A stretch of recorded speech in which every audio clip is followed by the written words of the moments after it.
वो सविता हर रोज 8:30 बजे तक आ जाती है। आज 9:30 बजने को आए, फिर भी नहीं आई। बिना उसके आए दुकान बंद भी तो नहीं कर सकता।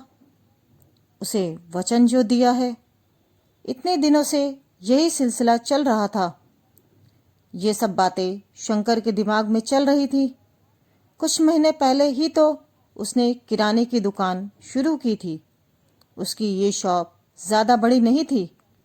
इसमें वो दूध और किराने का सामान रखता था। उद्घाटन के दिन ही पहली ग्राहक बनकर एक महिला उसकी शॉप पर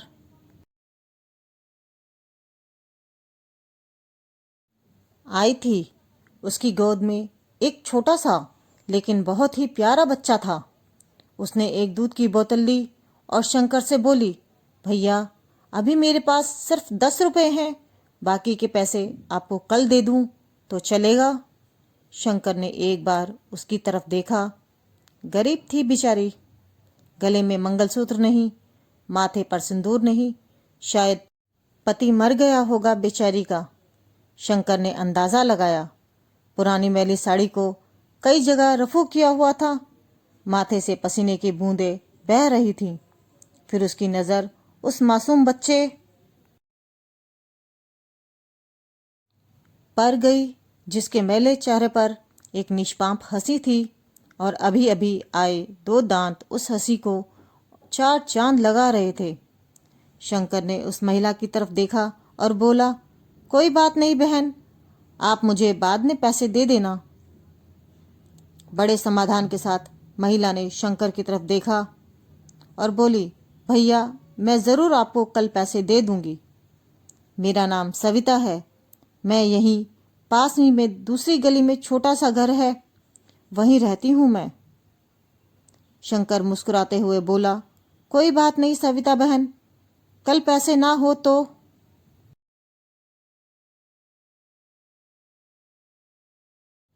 भी चलेगा। जब आपके पास पैसे होंगे तब दे देना। फिर वह महिला वहां से चली गई। अगले दिन सविता पैसे लेकर डेयरी पर आई और पैसे शंकर को देने लगी। शंकर ने पैसे लेने से मना किया और बोला, नहीं बहन, मैं ये पैसे नहीं ले सकता, क्योंकि कल आपने मेरी बोनी की थी और कल मुझे 2000 का फायदा हुआ। आप मेरे लिए बहुत लक्की साबित हुई, इसलिए ये पैसे मैं नहीं ले सकता। शंकर की कही इस बात से सविता को बहुत ज़्यादा खुशी हुई, क्योंकि इतने सालों बाद किसी ने पहली बार उसको लकी कहा था। वरना पति की मौत के बाद तो ससुराल वालों ने उसे पनौती कहकर घर से ही निकाल दिया था। भैया रात को कितने बजे तक आपकी ये शॉप खुली रखते हैं? सविता ने शंकर से पूछा। 8 बजे बंद कर देता हूँ बहन, शंकर ने कहा। उसका जवाब सुनकर सविता का चेहरा उदास हो गया। शंकर को ये समझते देर नहीं लगी। उसने पूछा, कोई समस्या है बहन? अपने बच्चे और अपना पेट पालने के लिए मैं एक फैक्ट्री में काम करती हूँ। ये काम करके रात को 8:30 बजे घर लौट पाती हूँ। तब तक यहाँ आसपास की सभी दुकानें बंद हो जाती हैं और लाचारी से मुझे अपने बच्चे को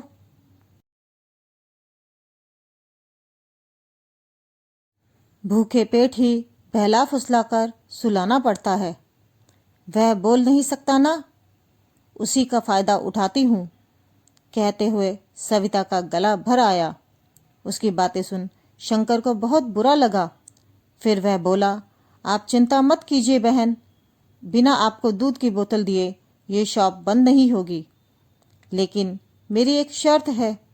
अपने आंसू पोंछते हुए सविता ने शंकर की ओर देखा और पूछा, क्या शर्त है?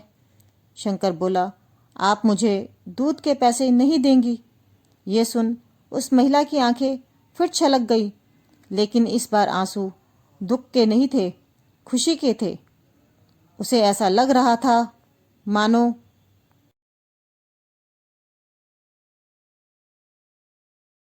इंसान के रूप में भगवान उसकी मदद करने आ गए हों। उस दिन से हर दिन 8:30 बजे वो डेयरी पर आकर दूध की बोतल लेकर जाती।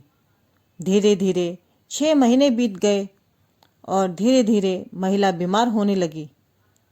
ज़्यादा काम और चिंता की वजह से उसका शरीर दिन ब दिन सूखता जा रहा था।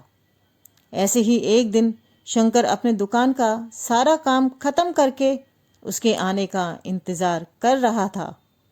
9:30 बज चुके थे। सविता आई। आज उसका चेहरा कुछ ज़्यादा ही बेजान नज़र आ रहा था। बीमारी के कारण आंखों के नीचे काले घेरे और ज़्यादा बड़े हुए नज़र आ रहे थे।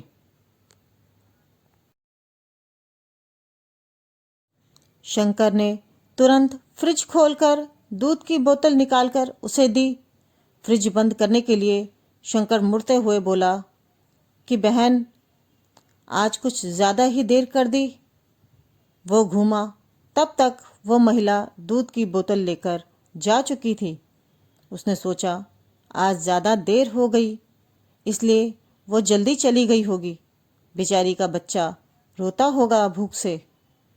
शंकर ने दुकान बंद की और घर चला गया। अगले दिन ठीक 8 बजे सविता शॉप पर आई और आकर बिना कुछ बोले खड़ी हो गई। हमेशा की तरह शंकर ने उसे दूध की बोतल दी। कोई चीज़ नीचे गिरी तो उसे उठाने के लिए शंकर नीचे झुका। वो चीज़ उठाई और सामने देखा तो सविता वहाँ नहीं थी। शंकर को आज पता नहीं क्यों उसमें काफ़ी बदलाव नज़र आया था। उसे वो बड़ी कमज़ोर सी नज़र आई। अगले दिन फिर 8 बजे वो उसकी शॉप पर आई। आज शंकर ने उसका चेहरा बड़े गौर से देखा। उसका चेहरा सफ़ेद पड़ चुका था, मानो उसके चेहरे का तेज कब का जा चुका हो। उसने सोचा, बेचारी गरीब महिला, करे भी तो क्या, ना किसी का सहारा, ना अच्छी आमदनी। ज़रूर पैसों की कमी की वजह से बीमार होते हुए भी दवाई नहीं कराई होगी। शंकर जल्दी से अपनी शॉप बंद कर अपने घर गया। घर जाकर उसने ये सारी बात अपनी पत्नी को बताई। उसकी पत्नी भी उसकी ही तरह भले स्वभाव की थी। उसे भी सविता की परिस्थिति पर दुख हुआ। वो शंकर से बोली, ऐसा करते हैं, कल उस सविता के घर चलते हैं और उसे किसी अच्छे डॉक्टर को दिखा आते हैं। शंकर को अपनी पत्नी की बात सुनकर उस पर गर्व हुआ, क्योंकि उसके विचार भी उसी की तरह दूसरों के प्रति परोपकार के थे। अगले दिन दोनों सविता के घर जाने को रवाना हुए। शंकर को उसका पता ठीक से याद था। जब वे उस छोटी सी गली में पहुंचे, तब वहां एक छोटा सा मकान था जिसके आसपास दूर दूर तक और किसी का घर नहीं था। जैसे जैसे वे उस मकान की तरफ बढ़ते जा रहे थे, वहां एक बदबू तेज होती जा रही थी। दोनों उस मकान तक पहुंचे और दरवाज़ा खटखटाया ही था कि वो खुल गया और बदबू असहनीय रूप से बढ़ गई। फिर भी दोनों अपने नाक पर कपड़ा रखकर उस अंधेरे मकान में घुसे, जहां बच्चे के खेलने की आवाज़ आ रही थी। शंकर ने किसी तरह स्विच ढूंढकर मकान की लाइट जलाई और सामने जो दृश्य दोनों ने देखा, वह देखकर दोनों की आंखें फटी की फटी रह गईं। उस कमरे में उस मासूम बच्चे की माँ मरी हुई पड़ी थी। उसे देखकर लग रहा था कि वह 3-4 दिन पहले ही अपना देह त्याग चुकी है, क्योंकि धीरे धीरे उसका शरीर सड़ने लगा था। निर्जीव पड़े उस शरीर की आंखें देखकर ऐसा लग रहा था जैसे रो रो कर सूख चुकी हों। निर्जीव होते हुए भी सविता की दोनों आंखें अपने बेटे को ही देख रही थी। उसका बच्चा भी अपनी माँ की आंखों में देखकर खेल रहा था, जैसे उसे लग रहा हो कि माँ उसके साथ खेल रही है और उसका पूरा ध्यान उसी पर है। वहीं पास में ही दूध की 3-4 खाली बोतलें पड़ी हुई थी। ये दृश्य देखकर शंकर और उसकी बीबी दोनों अचंभित रह गए। दोनों के रोंगटे खड़े हो गए।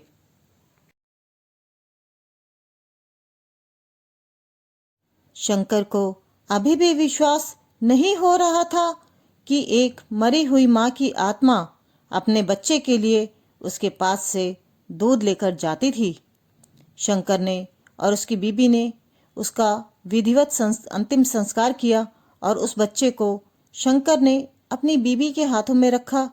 उसने भी उस बच्चे को बड़े प्यार से लिया और दोनों ने उस बच्चे को गोद ले लिया और अपने बच्चों जैसी ही उसकी परवरिश करने लगे।